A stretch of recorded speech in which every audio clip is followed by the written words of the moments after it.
Good evening, everybody. Welcome to St. Andrew Presbyterian Church in our Good Friday commemoration. And today you received a worship guide that has the hymns here. They will also be on the screens today. Those of you who know me, you should mark this perhaps in your calendar this day. Can you hear me now? Well, that's in your corner. Now they can. Very good. So those of you who know me better, you should mark this day in your calendar because this will be the worship service that I would probably speak the least.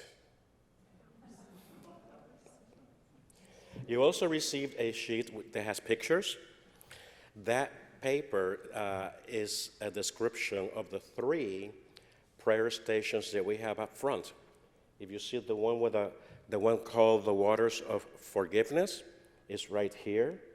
What you basically do, if you read the instructions, they have a Bible text that gives you the context of the practice. Then it asks you to do an interaction, which is your faith practice.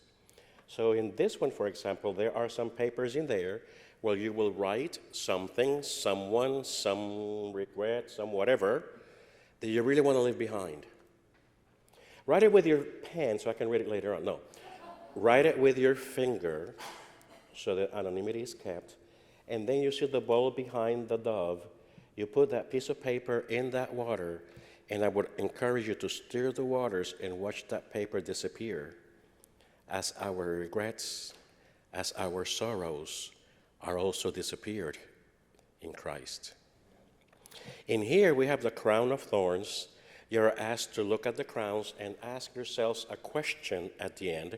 And then in the other one, it has nails and drops of blood. You're invited to remember someone whom Christ died for and nail that drop with that name in that piece of wood. All of these are practices that we do so that the experience and the context of what we are celebrating, which happened so many thousands of years ago, would have some kind of meaningfulness and be also memorable. Today's service is going to be a service of a dramatic reading. And if you look behind you, in that corner, there are 4 ladies who will be telling us the story of the betrayal, the trial, the crucifixion, and the burial of Jesus Christ. In between, there will be a figure up front that will be dramatizing some of the things that are being spoken. So quietly and reverently enjoy, think about it, meditate, come to the table as we are singing. You're invited to come to the tables. Shall we practice that? Let's go ahead and, if you're willing and able, stand as we sing our first hymn. What wondrous love is this?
Sisters and brothers, prior to the Lent season at our Bible study club, we're learning about and challenged to respond to many of the I am statements of Jesus as recorded by John the Evangelist.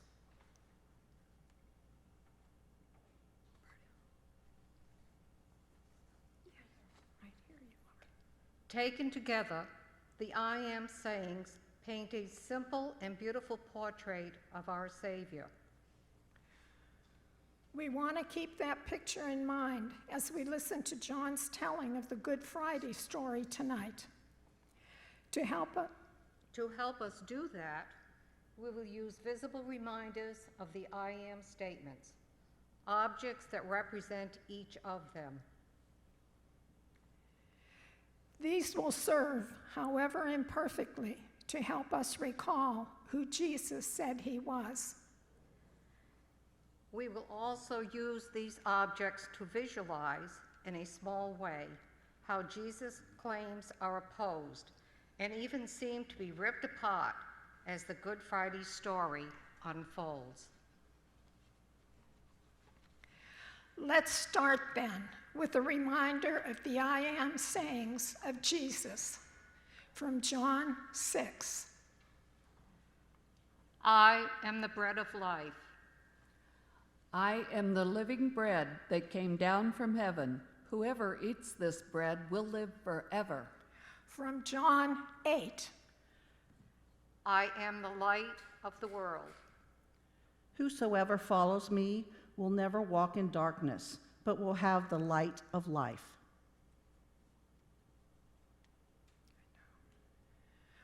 I know. From John 10. I am the gate. Whoever enters through me will be saved. They will come in and go out and find pasture. Again, chapter 10. A staff represents the shepherd. I am the good shepherd. The good shepherd lays down his life for the sheep. From John 11.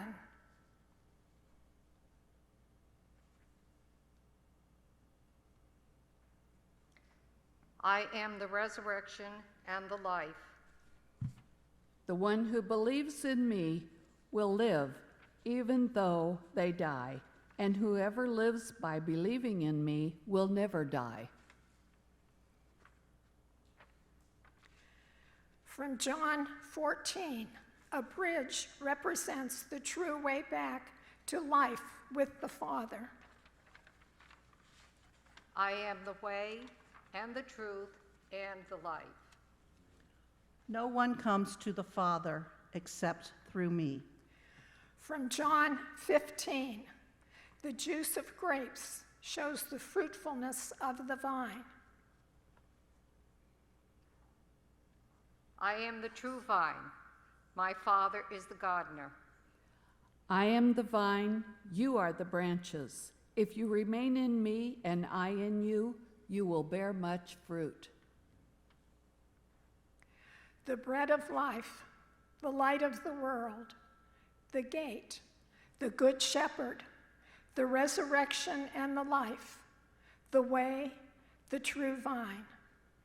Jesus has said he is all of these. Tonight we consider, do the events of Good Friday destroy our hope that Jesus can truly be these things?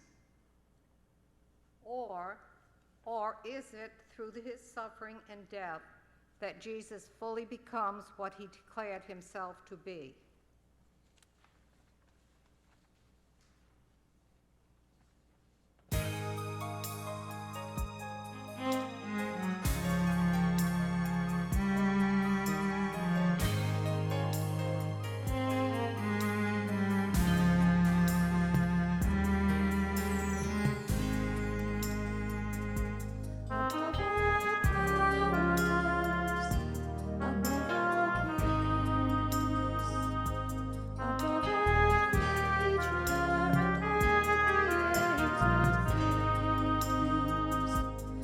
above all wisdom and all the ways of man.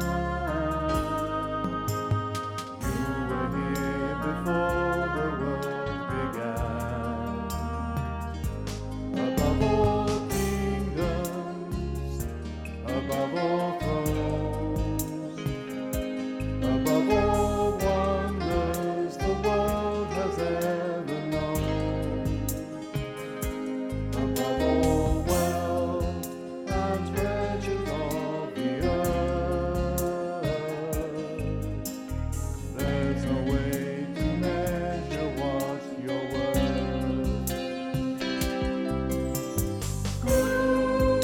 Crucified, laid behind the stone, you lived to die, rejected and alone by the rose, trampled on the ground. You took the fall, and for the least above all.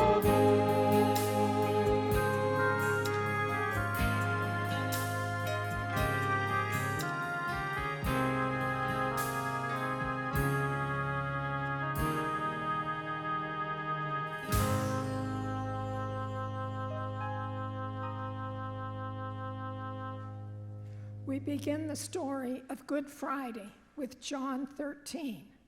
As he shares a meal with the disciples on Thursday evening, Jesus has difficult news for them. Very truly, I tell you, one of you is going to betray me.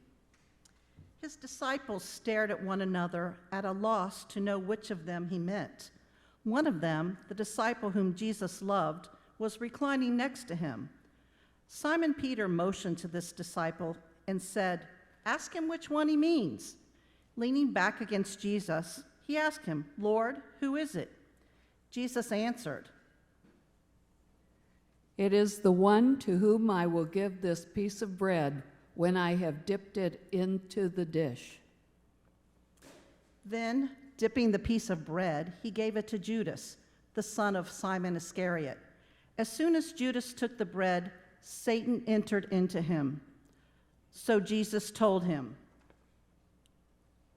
What you are about to do, do quickly.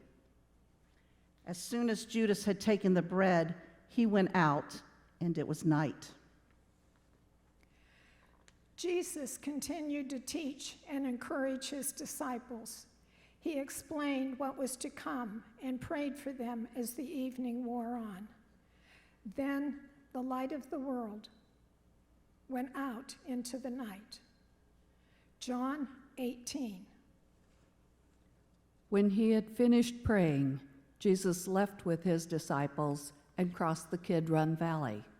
On the other side there was a garden, and he and his disciples went into it. Now Judas, who betrayed him, knew the place, because Jesus had often met there with his disciples. So Judas came to the garden, guiding a detachment of soldiers and some officials from the chief priests and the Pharisees. They were carrying torches, lanterns, and weapons. Those who rejected Jesus' claim to be the light of the world, the light of life, saw no more in the darkness than their dim torches and lanterns allowed. Jesus, knowing all that was going to happen to him, went out and asked them, "Who is it you want?" Jesus of Nazareth, they replied. "I am he," Jesus said. And Judas, the traitor, was standing there with them. When Jesus said, "I am he," they drew back and fell to the ground. Again he asked them, "Who is it you want?" Jesus of Nazareth, they said. Jesus answered, "I told you that I am he. If you are looking for me, then let these men go." This happened so that the words he had spoken would be fulfilled. I have not lost one of those you gave me. Then Simon Peter, who had a sword, drew it and struck the high priest's servant, cutting off his right ear. The servant's name was Malchus. Jesus commanded Peter, "Put your sword away. Shall I not drink the cup the Father has given me?" Then the detachment of soldiers with its commander and the Jewish officials arrested Jesus. They bound him and brought him first to Annas, who was the father-in-law of Caiaphas, the high priest that year. Caiaphas was the one who had advised the Jewish leader that it would be good if one man died for the people.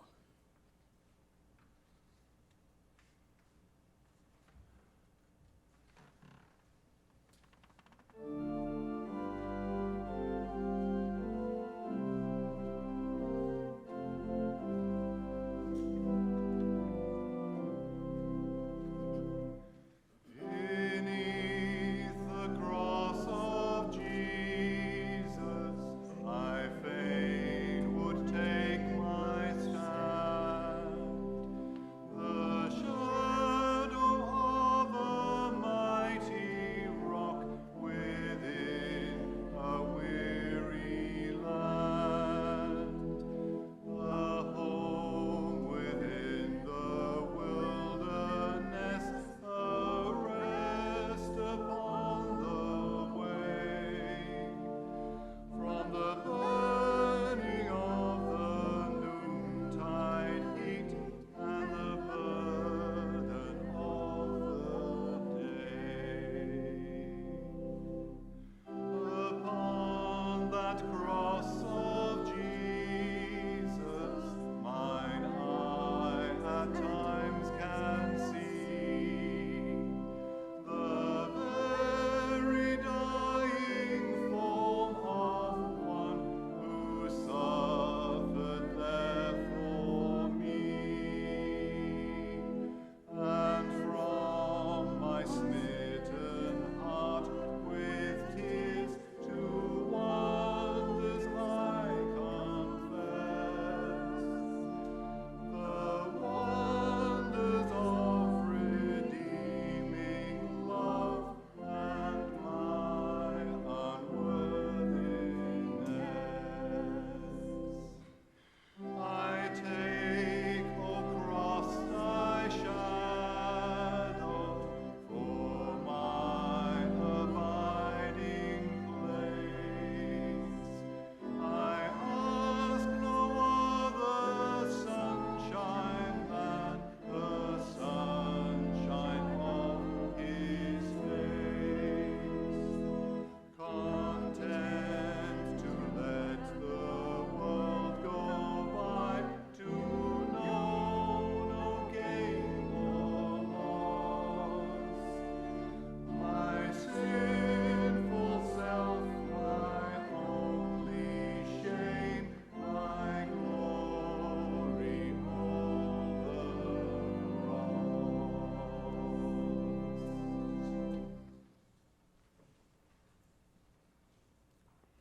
The sheep began to distance themselves from the Good Shepherd, but two of the disciples hung on as Jesus was questioned at the homes of Annas and Caiaphas. Simon Peter and another disciple were following Jesus. Because this disciple was known to the high priest, he went with Jesus into the high priest's courtyard, but Peter had to wait outside the door. The other disciple, who was known to the high priest, came back, spoke to the servant girl on duty there, and brought Peter in. "You aren't one of this man's disciples, too, are you?" she asked Peter. He replied, "I am not." It was cold, and the servants and officials stood around a fire they had made to keep warm. Peter also was standing with them, warming himself. Meanwhile, the high priest questioned Jesus about his disciples and his teachings. The subdued light of the fire did not protect Peter from further scrutiny. Simon Peter was still standing there warming himself, so they asked him, "You aren't one of his disciples too, are you?" He denied it, saying, "I am not." One of the high priest's servants, a relative of the man whose ear Peter had cut off, challenged him. "Didn't I see you with him in the garden?" Again, Peter denied it, and at that moment, a rooster began to crow. Peter's predicted threefold denial is complete. Fellowship between the Good Shepherd and his sheep is broken. Then the Jewish leaders took Jesus from Caiaphas to the palace of the Roman governor. The way, the truth, and the life. Jesus had told the disciples in the upper room that he was on his way to the Father. What's more, he had declared that he himself was the way to the Father.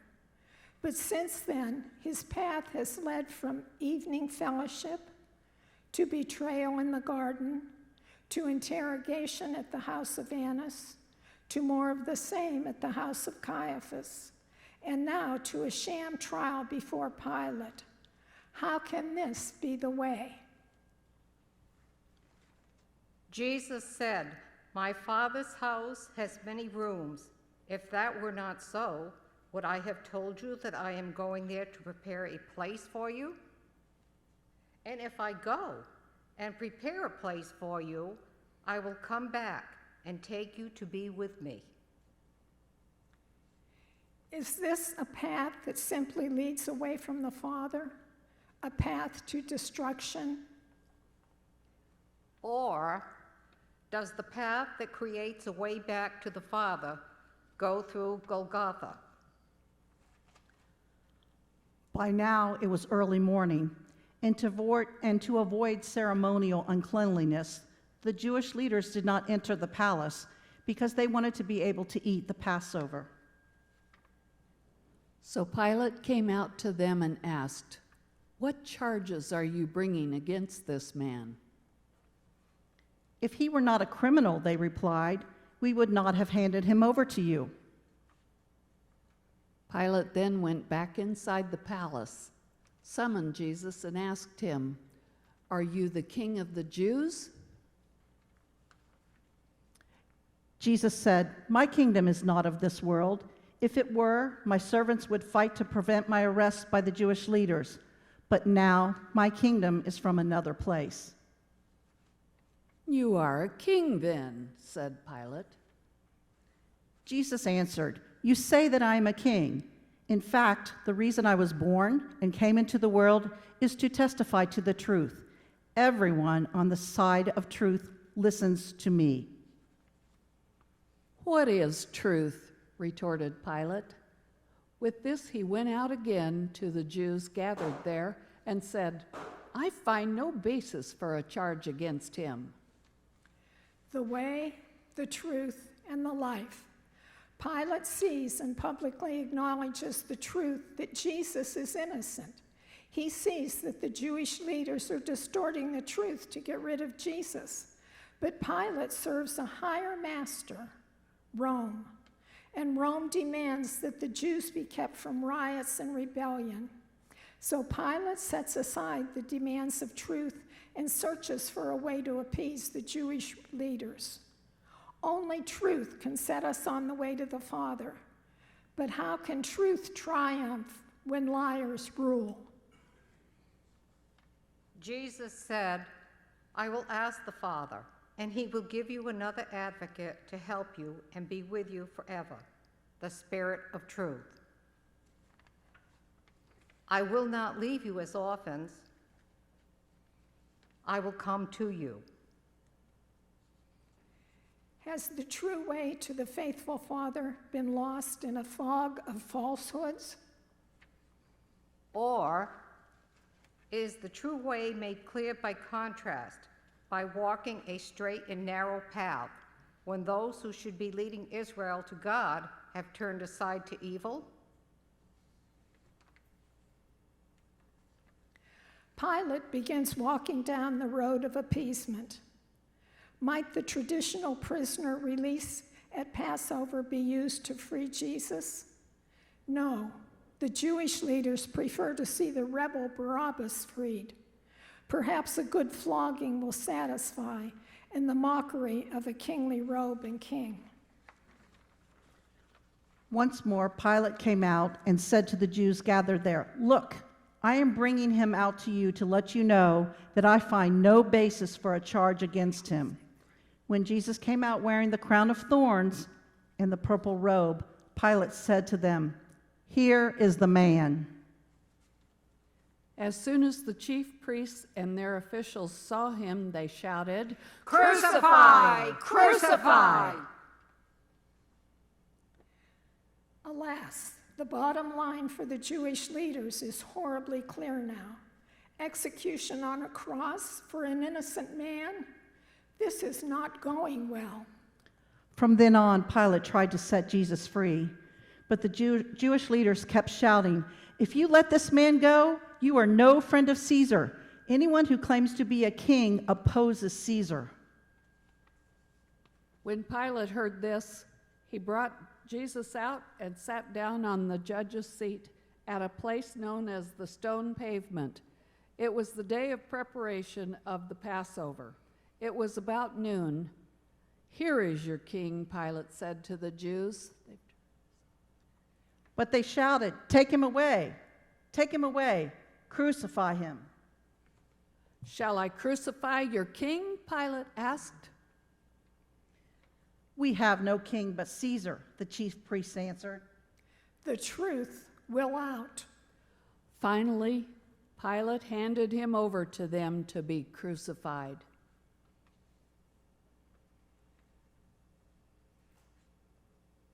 The way, the truth, and the life. Pilate pays a steep price to appease the Jewish leaders, a life. Then again, there are two other men slated for execution that day, criminals. What is one more death if it quells the angry mob? How can there be life when the sentence is death? Jesus said, "Before long, the world will not see me anymore, but you will see me because I live. You also will live." Will this just be the tragic end of a good man's life? Or can a man condemned to die be the way back to life with the Father?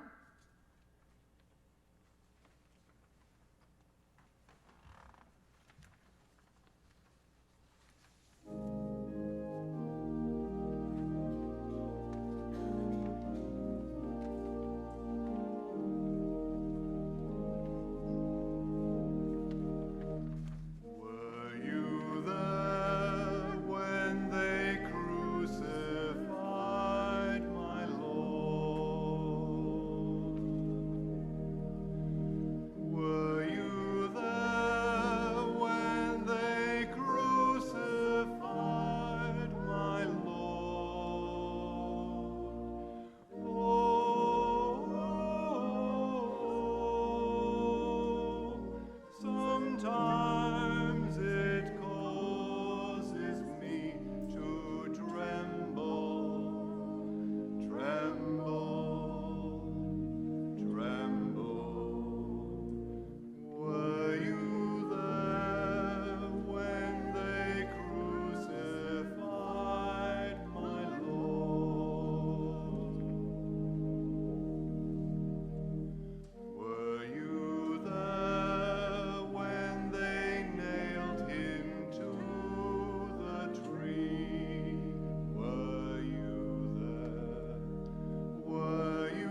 the crucifixion.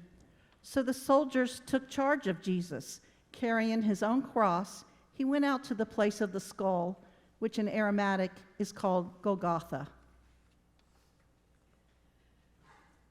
The Good Shepherd no longer carries a staff. He carries a cross. He no longer leads the sheep. He is led like a lamb to the slaughter. How can this condemned man be a good shepherd to us? When Jesus said, "I am the good shepherd who lays down his life for the sheep," he also said, "The reason my Father loves me is that I lay down my life, only to take it up again. No one takes it from me, but I lay it down of my own accord." Is this shepherd a pawn to be sacrificed to satisfy the political needs of earthly rulers? Or is this the chosen act of a good shepherd, sacrificing his own life to protect his sheep from the just wrath of a greater power? At Golgotha, they crucified him, and with him 2 others, one on each side, and Jesus in the middle. The bread of life is ripped and torn, feeding only the schemes of evil leaders bent on preserving their own power. The hands that broke bread for the 5,000 are fastened to a cross. How can we receive nourishment from such bread? Jesus said, "This bread is my flesh, which I will give for the life of the world." Have evil forces torn this bread apart so that it will be nothing more than stale crust and dry crumbs?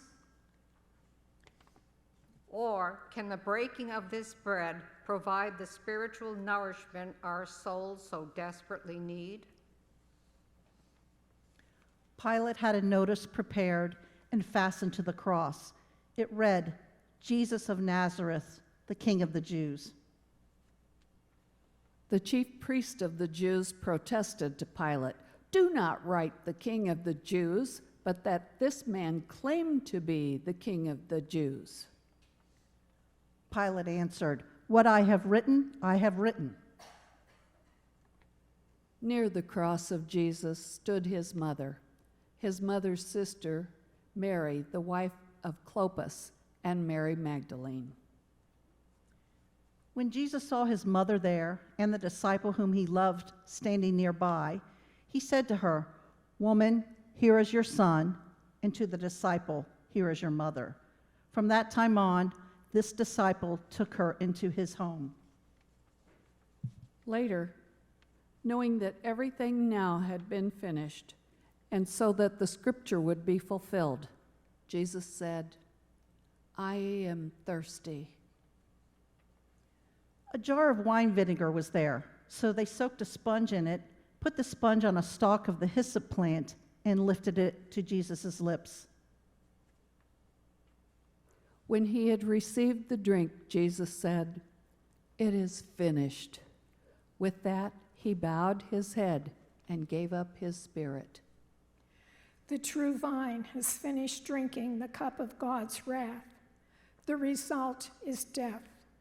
Jesus had said, "Remain in me, as I also remain in you." How can we be fruitful if we remain a part of a dead vine? What fruit can such a vine produce?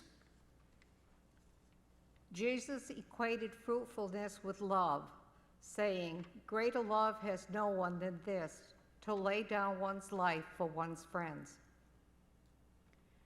Has this vine been chopped down because it cannot produce the fruit that was promised?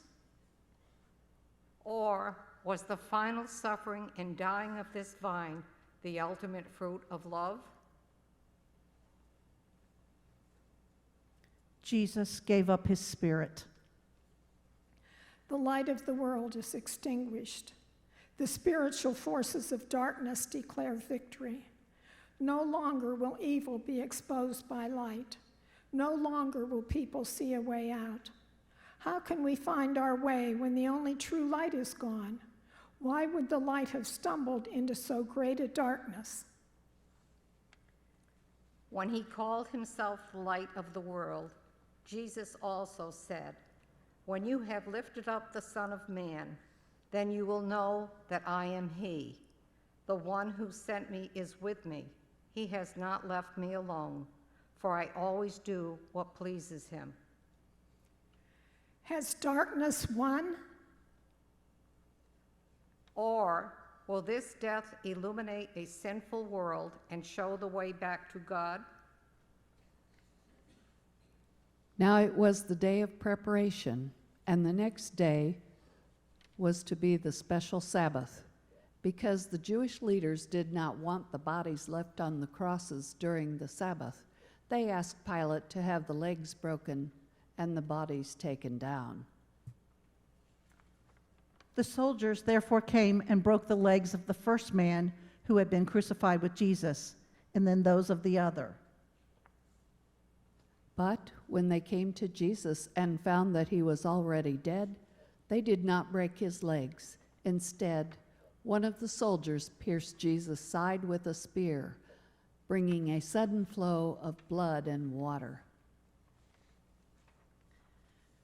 The man who saw it has given testimony, and his testimony is true. He knows that he tells the truth, and he testifies that so that you also may believe. Jesus, the resurrection and the life, is indisputably dead. There is no other prophet in the land to command him to come back to life, as Jesus did with Lazarus. How can we hold on to our own resurrection hopes when the resurrection and the life is gone? Before raising Lazarus, Jesus said, "Did I not tell you that if you believe, you will see the glory of God?" Does death reign victorious? Or can this death somehow lead to life? O Lord, help us believe that we may see the glory of God.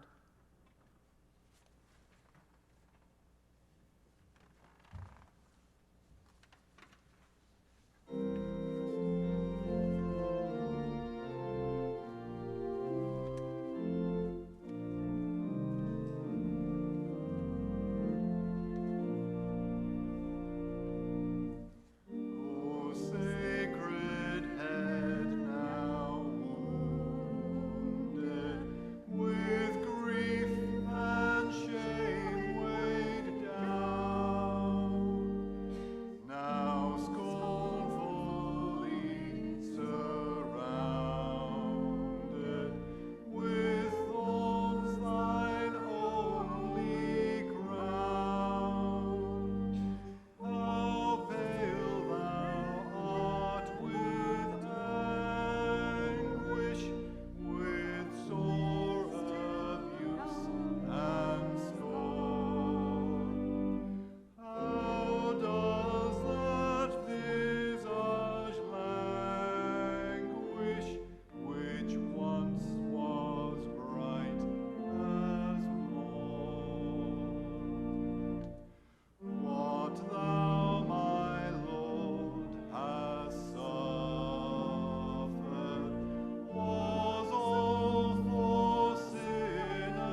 Later, Joseph of Arimathea asked Pilate for the body of Jesus.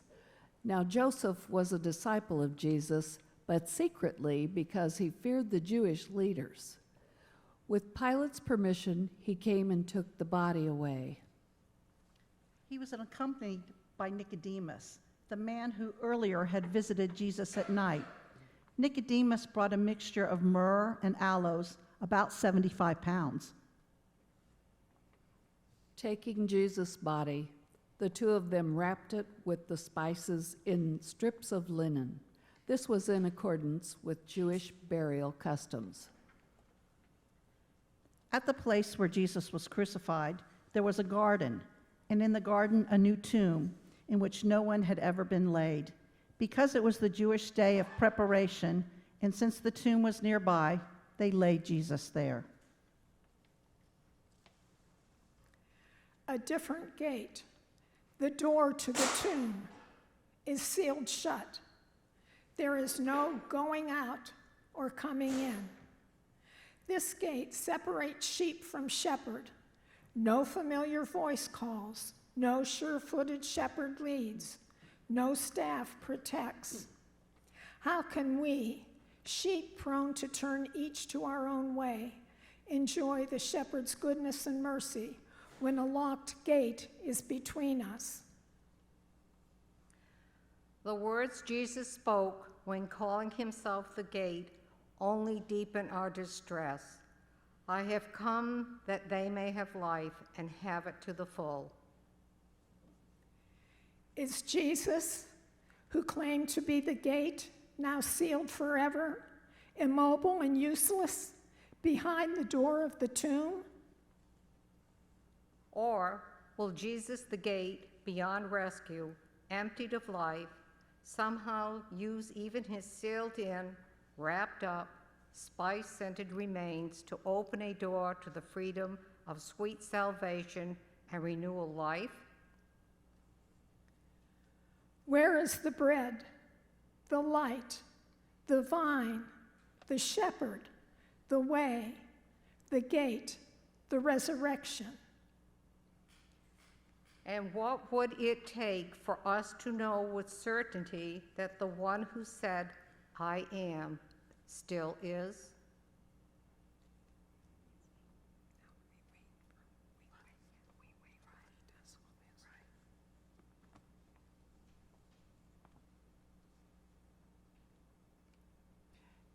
Did I I not tell tell you That if you believe, you will see the glory of God?